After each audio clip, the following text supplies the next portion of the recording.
Hello again. Short-lived radioisotopes are used in medicine to diagnose certain conditions. They are injected into the body and it's then possible to see where they've been taken by the bloodstream. This can be done with foods, getting people to eat something and then checking the levels of radioactivity in different parts of the body to see where the nutrients have gone. Because of the hysteria surrounding nuclear power, this kind of thing makes some people nervous. For example, 40 years ago, there used to be an imaging technique called nuclear magnetic resonance imaging. But the word nuclear used to scare people, and they would actually decline scans because that word nuclear was so frightening. So the doctors decided to rebrand it as MRI, magnetic resonance imaging. And ever since it became MRI instead of nuclear magnetic resonance, everyone's been perfectly happy to have it. Tests like this, by the way, give people exposure to no more radiation than the average X-ray. So it's perfectly safe to have these isotopes injected into your body or to put into a piece of food for you to test. In the late 1960s, it was noticed that some Indian women who had come to live in this country were prone to anaemia, and so tests were carried out to see how well they were absorbing iron from the food.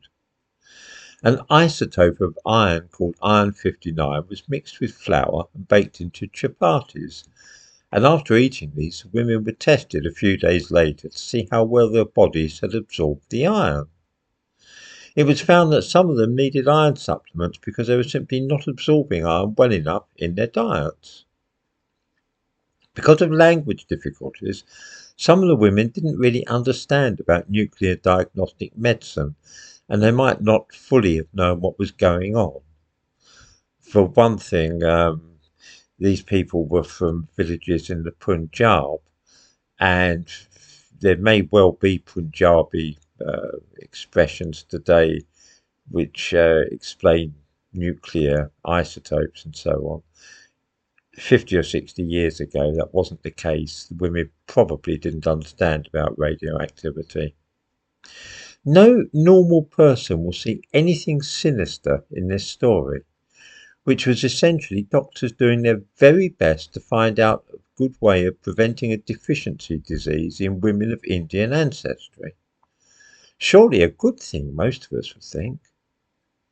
The MP for Coventry, though, Taiwo Owatemi, you may be seeing in the thumbnail to this video, is trying to generate publicity for herself by complaining that 54 years ago some of those women may not have had good enough English to understand fully what was going on.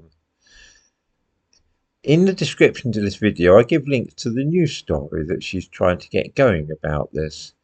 She says she's deeply disturbed that a community in Coventry was targeted for research without them being able to give informed consent. I find this a quite shocking distortion of what was happening. That is to say, doctors were trying to help prevent anaemia in women of Asian heritage. She went on, "My foremost concern is for the women and the families of those who were experimented on in this study. I know there is deep worry among the South Asian community here in Coventry because of this."